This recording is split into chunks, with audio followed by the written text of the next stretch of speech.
In the second half of the 20th century, the North American Wild Nature Resource Management System has achieved great successes. They managed not only to preserve many species on the verge of extinction, but also to restore their populations to commercial levels. The Outdoor KZ team has joined the expert group of Kazakh Tourism Company to visit national wildlife areas of Mojave in California and Desert in Nevada, Grand Canyon National Park in Arizona, and Desert Bighorn hunting area in the Sierra Nevada mountains, and to meet the leading U.S. wildlife specialists. The team has recently returned from a large-scale field mission around the mountains of Almaty, Karaganda and southern Kazakhstan regions, but there is no time to rest. As they say, down from a mall, straight to the ball. And while the impressions are still fresh, it's much better to compare the conservation systems in both countries. In this series of episodes devoted to nature conservation, we will take a retrospective look at the history of wildlife protection in our country and abroad. We will show you how Kazakhstani experts analyze the most successful world practices of sustainable wild nature resources management and design their own strategies.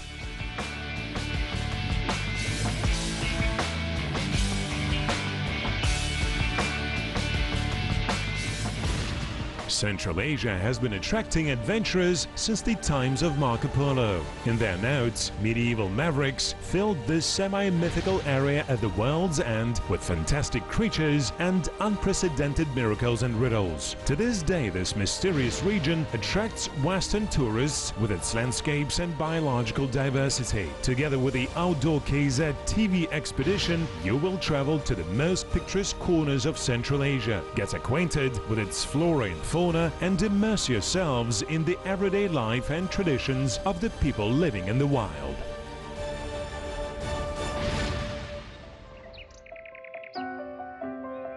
The roaring 20th century was full of revolutions, but the peaceful environmental revolution that has changed our consciousness itself was perhaps the most important and the most urgent of them. The last century saw the maturing of human civilization as it ceased to view the wild nature as an opponent to be conquered. Humans understood that it is a great gift that needs careful protection and preservation from generation to generation. In this issue, we will tell you a dramatic story of how our country nearly lost many remarkable flora and fauna representatives and how it managed to save species literally within an inch of death. We will tell you about the evolvement of domestic ecotourism, about some of the achievements which we can be rightly proud of, as well as some mistakes which we must never repeat.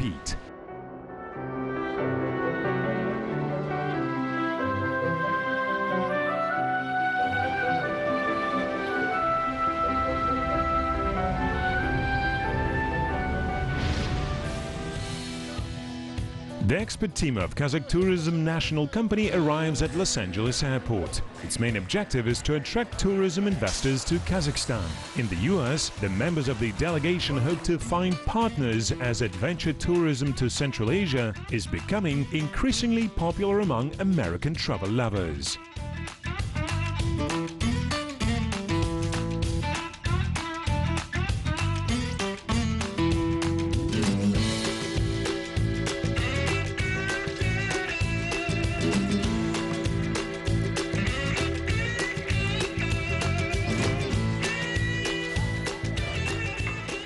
The flight from Almaty to Los Angeles via Moscow, including connections, took us about 20 hours. We are all very much tired, but according to the plan, today we need to get to the town of Barstow, from where we will go further, to Mojave National Preserve.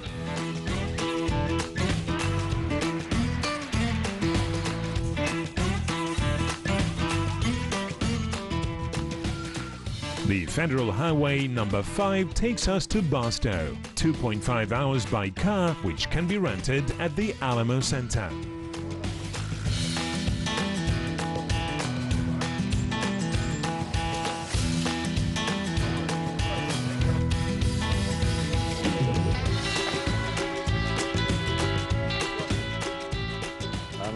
The title immediately appeared familiar. It comes from the well-known movie of the Alamo, where the main character, Davy Crockett, dies defending the fort of Alamo during the Texas Revolution. There are multiple movies about Davy Crockett and even more books. Davy Crockett, Nathaniel Bumppo, Chingachgook are my favorite protagonists of children's books. For me personally, the name of Davy Crockett has a special meaning, as we plan to meet the management of the leading hunting organizations, including the Boone and Crockett Club, the very first hunting and nature protection organization in the US. It was based by Theodore Roosevelt in the late 19th century.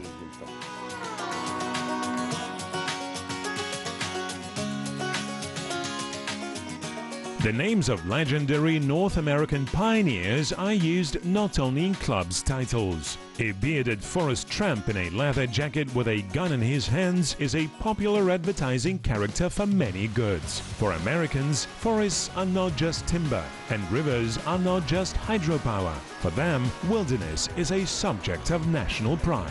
Probably due to this, wild nature tourism, hunting and fishing enjoy such a wide popularity here. The US law has the concept of wild place, that is, a recreation area of a rather large size where no commercial activity that could change natural ecosystems is allowed. It is impossible to build roads and houses here or move around using motorized transportation for this matter. These lands are to remain in their primitive purity in order that Americans could come here and enjoy tourism, hunting and fishing. In 2005, the total area of such wild places in the US exceeded 43 million hectares, or 4.7% of the country's area. According to the Wild and Scenic Rivers Act, 153 rivers extending for 18,000 kilometers enjoy the wild status too. No construction, including of dams, dwellings or other facilities, is allowed along them. You can only hunt, fish or use non-motorized canoes there. Altogether, in the US, there are 1.5 thousand different specially protected areas covering more than 1.2 million square kilometers, or 13% of the total domestic area.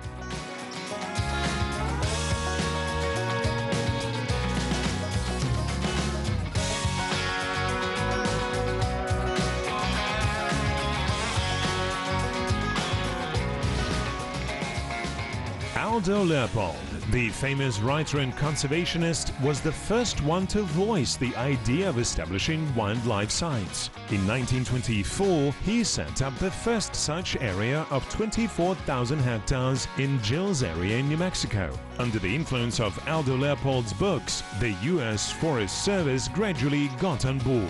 In the 30s, another famous conservationist, Marshall, launched the federal-level land management policy, thanks to which the wild places received legislative protection.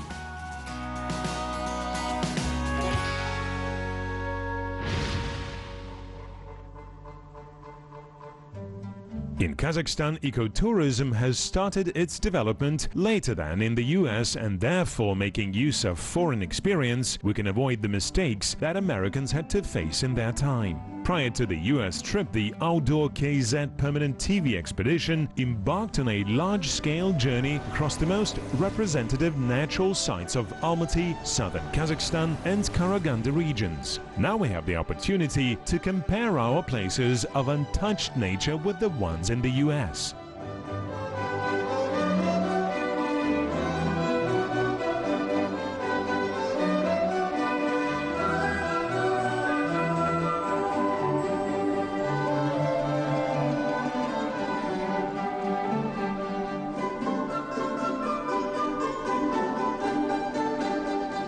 Побывавшие в Казахстане западные туристы часто говорят, что по-хорошему завидуют. Western tourists who visit Kazakhstan often say that they amicably envy us. Living in Europe say they don't have any such places of truly untouched wilderness left. And for them it is of great value. This is why they like coming to Kazakhstan. They have excellent national parks and hunting farms. Traveling there, you can see various animals, including deer, grazing directly along the roads. But it is still an artificial copy of wild nature. It is not wilderness in its true sense. they destroyed it in the Middle Ages, about 200 to 300 years ago. It is a nice replica, but it is still not as beautiful as the original was. The first initiatives of the mankind related to nature conservation were born in the cruel Middle Ages. Feudal lords ruthlessly dealt with poachers, driven not by humane ideas, but by the aspiration to protect their class privileges from encroachments by commoners. For example, relic oak groves remained in Europe only in royal hunting grounds where peasants were strictly punished for grazing their pigs.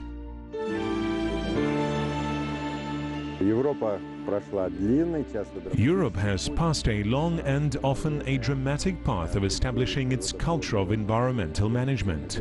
The European hunting economy is several hundred years old. In the US, the major changes took place in the 20th century, that is, in the course of the last 100 years. In the 19th century, the relationship towards nature was merely awful. For example, I saw a newspaper article saying that General Sheridan promised the Congress medal to the person who would kill the last bison to stop the Indian Wars.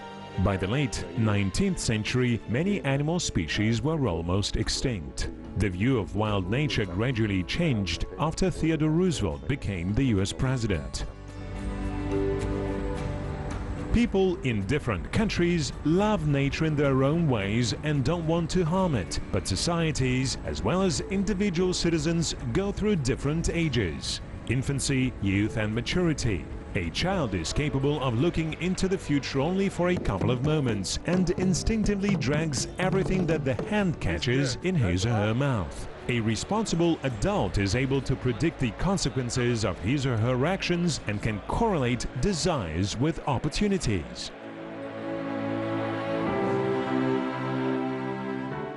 When they came to their senses, they had to look, for example, for turkeys and bisons to bring them to zoos for further breeding.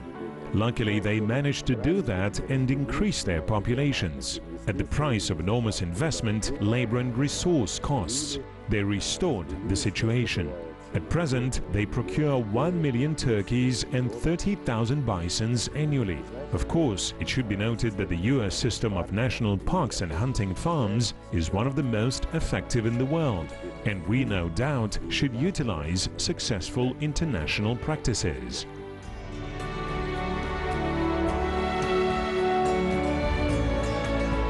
The speed and intensity of the anthropogenic changes of nature communities in the course of the last 1,000 years is comparable only to the Paleogene extinction of dinosaur fauna that took place 66 million years ago. To the second half of the 19th century, even the best representatives of humankind didn't entertain the threats of the exponential consumption of natural resources.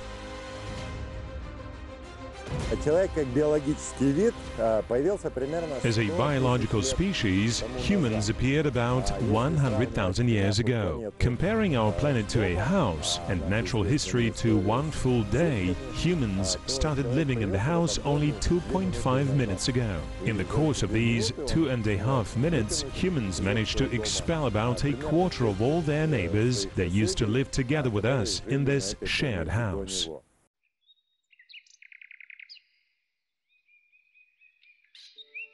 The first defenders of nature appeared in the middle of the 19th century. They suffered from persecution and sneers. They called them the fifth column opposing the development of human civilization. But gradually ecology and environmental science, from a modest stepdaughter of academic sciences, turned into a dear public figure with whom both manufacturers and politicians are forced to reckon.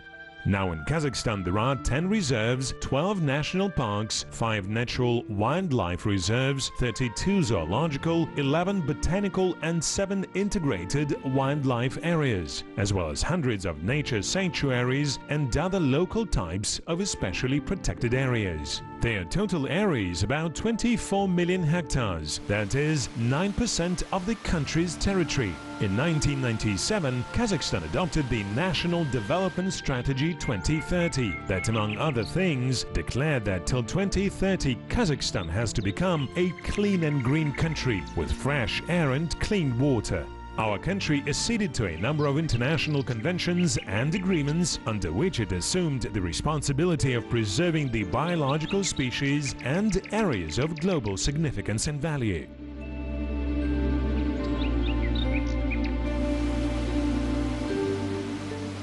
A lot has already been done in Kazakhstan to ensure nature conservation, but it is necessary to do even more. I think that one of our paramount tasks is to optimize the system of adaptive fauna resource management. So our national parks and hunting farms have as many wild animals as they do in many foreign countries, with developed wilderness conservation systems. We need to analyze and adopt the corresponding international experiences, practices and standards. To better understand the challenges and prospects of nature tourism in Kazakhstan, we decided to get acquainted with the history of conservation in our country. Sergei Vladimirovich Sokolov, one of the most experienced Kazakhstan's game managers, once was a member of the working group that drafted the national law on protection, reproduction and rational use of fauna. Успехи или неудачи, они Successes and failures, they all have some background, and we should not analyze them pulling them out of the overall historical context. The major risk is that improper analysis may lead to repetition of wrong decisions. Going deep into the history of relations between humans and nature in the territory of Kazakhstan, we need to go about 100,000 years into the past. We are now in the valley of the Ugam River on the premises of the Sayram-Ugam National Park.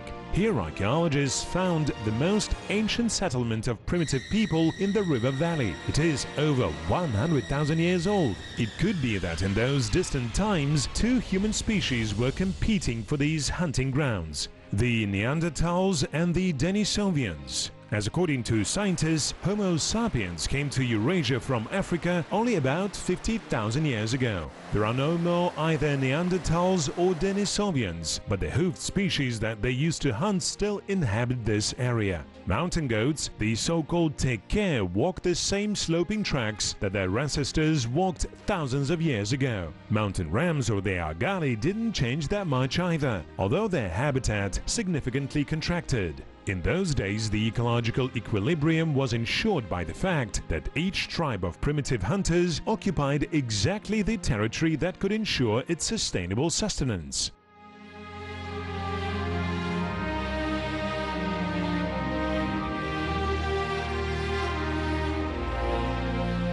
They started to actively use the high mountain areas in the western Tian-Shan for distant pasture livestock production only in the second half of the 19th century. The hunting pressure at that time increased also. That led to the reduction of populations of multiple animal species in the area. Judging by the rock paintings, in the ancient time the valley of the Ugam River was home to red deer or the morals. In the early 20th century, they disappeared from these places completely. Only in the late 20th century, the morals were reintroduced to the western Tian-Shan from the eastern regions of Kazakhstan. The first several animals were brought to the Aksu-Jabagli Reserve, and from there the morals began to spread across all western Tian-Shan. This is one of the successful examples of conservation efforts in Kazakhstan. From southern Kazakhstan, the outdoor KZ team will move to Karaganda region. The journey of 900 kilometers in space brings the expedition from the Paleolithic to the Neolithic age. 70 kilometers away from the town of Zheskazgan, in the middle of the boundless steppe, there towers a rocky massive. This natural boundary is called Terekti-Auliye, hosting the most ancient art gallery in Central Asia.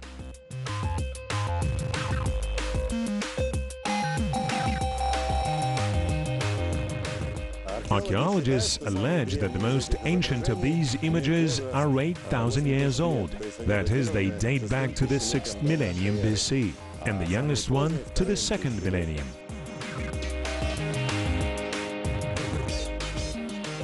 In the Middle Ages, Terek-T-Auliye was considered a sacred place where people came to pray to their ancestral spirits. Today it is a historical and archaeological monument protected by the state. The higher ground amidst the steppe served a convenient settlement place for the people of the late Paleolithic and early Bronze Ages. It was convenient to watch over animals and in due time notice an approaching enemy standing on the hilltop. The hunting plots of petroglyphic paintings prove that hunting played an important role in tribal economy. Archaeologists date the lowest occupation layer of the settlement to the 6th millennium BC and the highest to the 2nd millennium. This means that humans had been living on this hill for at least 4,000 years.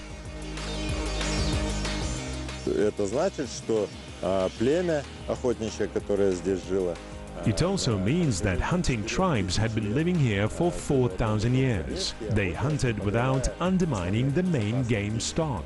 The modern environmental science has the terms of sustainability and adaptation. The fact that a tribe or tribes that used to live and hunt here for 4,000 years without causing any significant damage to wilderness and without undermining animal populations undoubtedly speaks of sustainable and adaptive environmental management. At some point, that order was broken. We don't see any oryx here. There are no wild horses, tarpons, and many other fauna representatives that used to live here more than 2,000 years ago. которая здесь была еще 2000 лет назад. The petroglyphs give us a chance to learn not only about the tribal tenor of life, but also about the specific consumption of hunting fauna of that era. This, for example, is most likely an oryx, the ancestor of domesticated cows. The Saka people often used oryx images in their jewelry and other handmade items. By now, the oryx gene pool has been lost forever, which most likely happened because of humans. And this is a wild horse. 6,000 years ago, millions of them grazed in the Great Steppe. All of them, including the domesticated horse, originated from a common ancestor. But over time, various species evolved in different geographical areas. Forest tarpon inhabited the woods of Europe, and the steppe species inhabited the forest steppe areas of Eurasia, whereas the Przewalski's horse managed to adapt to the more desert-like landscapes. It is the only ancient horse species that managed to preserve its gene pool up to our days. All wild horse species were apparently destroyed by humans. Currently, the experts of the IUCN and scientists from various countries are trying to restore the populations of the Przewalski's horse in its natural habitats.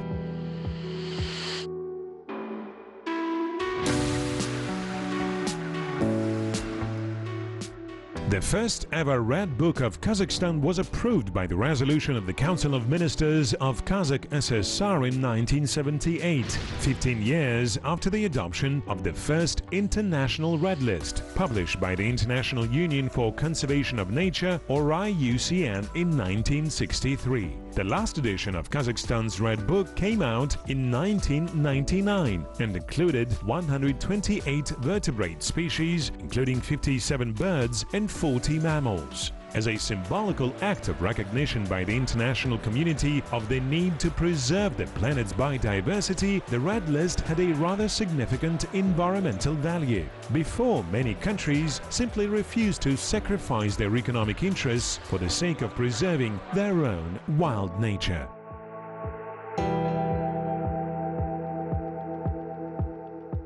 Само название «Красная книга», она возникла на Западе. The actual title of the Red List emerged in the West. When they used to ask our scientists at international conferences about whether we had some kind of a Red List, they answered no. Ah, we see, you still have a long way to go, the foreign scientists replied.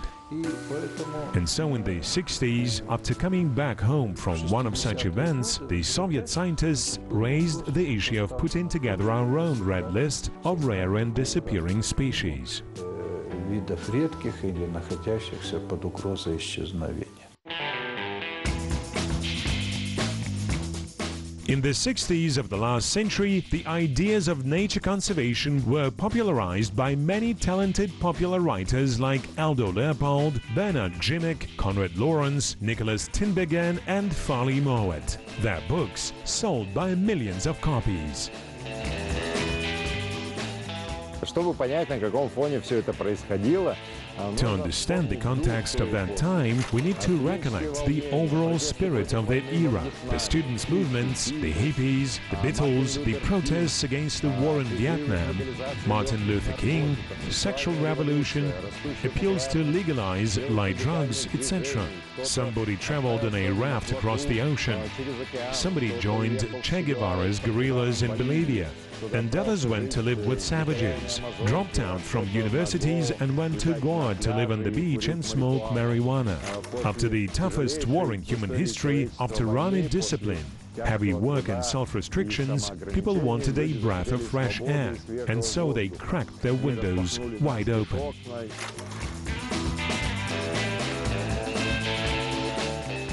In the late 60s, the opponents of nuclear tests organized protests on the border between the US and Canada, concerned that underground nuclear explosions would cause tsunamis. The protests were supported by famous rock musicians and journalists. Charity concerts took place that allowed building the financial basis of Greenpeace. Subsequently, Greenpeace turned into a powerful international organization involved in large financial transactions.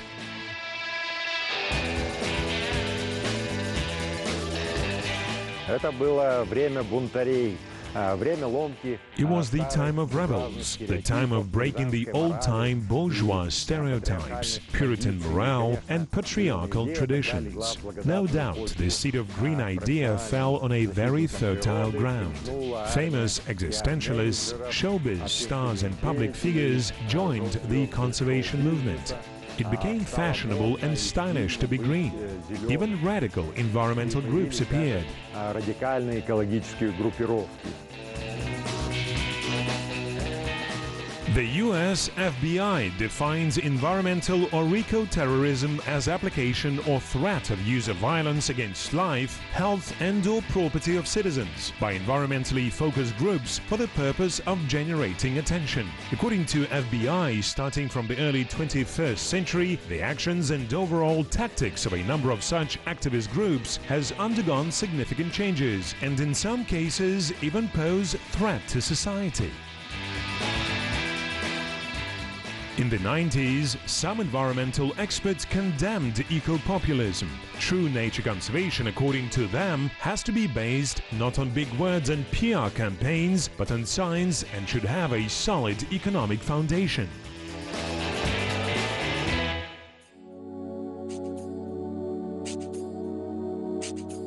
The Red Book allowed saving many endangered species of animals. It is an effective tool of preserving the wild nature. The best indicator of corresponding effort's efficiency is the delisting of a species from the red list after it becomes no longer under threat.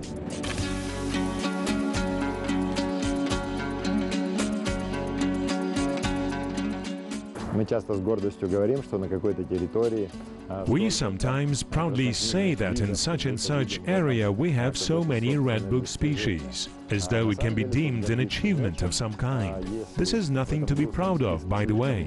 If this said list includes many types of animals, it means that something's wrong with nature conservation in a given area. The Red Book is not a sacred document that needs to be worshipped. It is more like an accounting book with debit and credit lines. Each species listed in the Red Book under the threat of extinction is a credit item, and each species that becomes delisted and not under threat is a debit item. такая опасность, это плюс.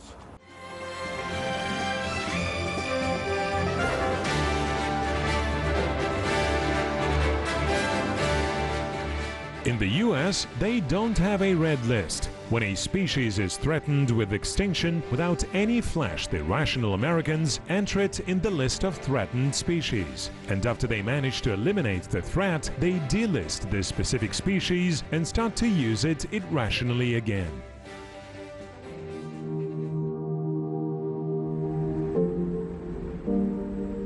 The guests from Kazakhstan finally made a pause in their journey for a night stopover in the small town of Barstow. In the local hotel, you can rent a decent room for $40 to $50 per night. We need to get a good night's sleep, as tomorrow we will travel to Mojave Wildlife Preserve. There, jointly with US biologists and wildlife scientists, we will take part in the radio monitoring of the population of Nelson or desert sheep, which is going to be really interesting because these sheep are the close relatives of our Rogali.